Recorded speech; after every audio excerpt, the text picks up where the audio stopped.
айрым коррупциялык көрүнүштөрдү алдын алуу боюнча мына кичине сүйлөшүү жүргүзүп коелу деп чечтик. Өткөн жылдын май айында мектептерде, бала бакчаларда айрым керектөөлөрдү жабуу үчүн ата энелер тарабынан акча каражатын чогултууну токтотуу боюнча өлкө башчысынын 136-жарлыгы чыккан.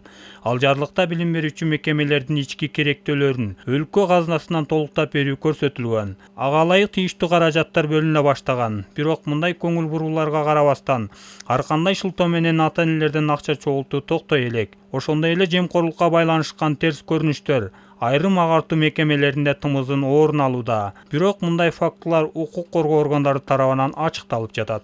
Тилекке каршы бизде деген иштебеген студенттерди кайсы бир мектептердин директорлору иштеп кетти деп кагаз жазып берип койгон.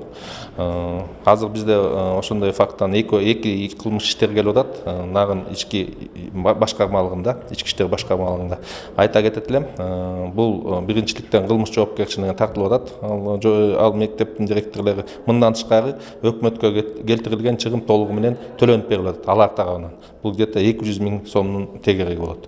Облус аймагында 300-га жакын мектеп, бала бакчаларга балдарды кабыл алуу электрондук каттоо аркылуу жүргүзүлөт.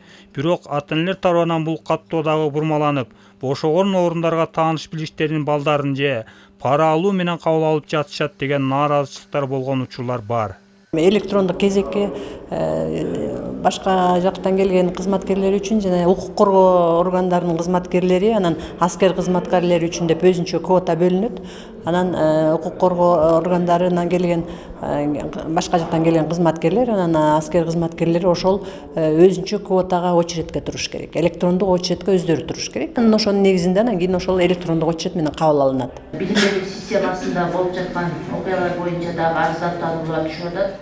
Мына ушул терс көрүнүштөргө жол бербөө максатында уюштурулган облустук кеңешмеде ата энелерден ар кандай себептер менен акча жыйноону токтотуу, балдарды билим берүү мекемелерине кабыл алууда жемкорлукка жол бербөө маселелери көтөрүлдү. Эгер ушундай фактылар катталып аныктала турган болсо, мыйзамдык катуу чаралар көрүлөрү эскертилди. Буга окшогон жагдайларга ата энелер кабыла турган болсо, укук коргоо органдарына кайрылса болот. Мектепте акча чогултууларга боюнча тыюу салынган, токтомдор чыгарылган, бул боюнча буйруктар чыгарылган. Былтыркы жылдан баштап ар бир мугалимге өзүбүздүн пет кеңешмеде түшүндүрүп, ар бир мугалимге ошо мектептерде мыйзамсыз акча чогултулбайт деп кол койдуруп, ата энелер чогулушунда дагы ата энелерге ошо акча чогултууга тыюу салынуу боюнча түшүндүрүү иштерин жүргүзүп чыкканбыз.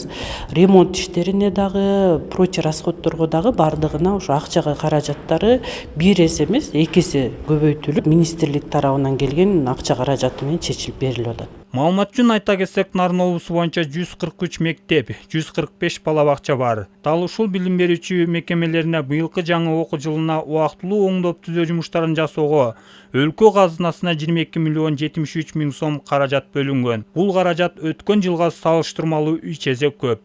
Тактап айтканда, өткөн жылы 5,690 миң сом гана бөлүнгөн.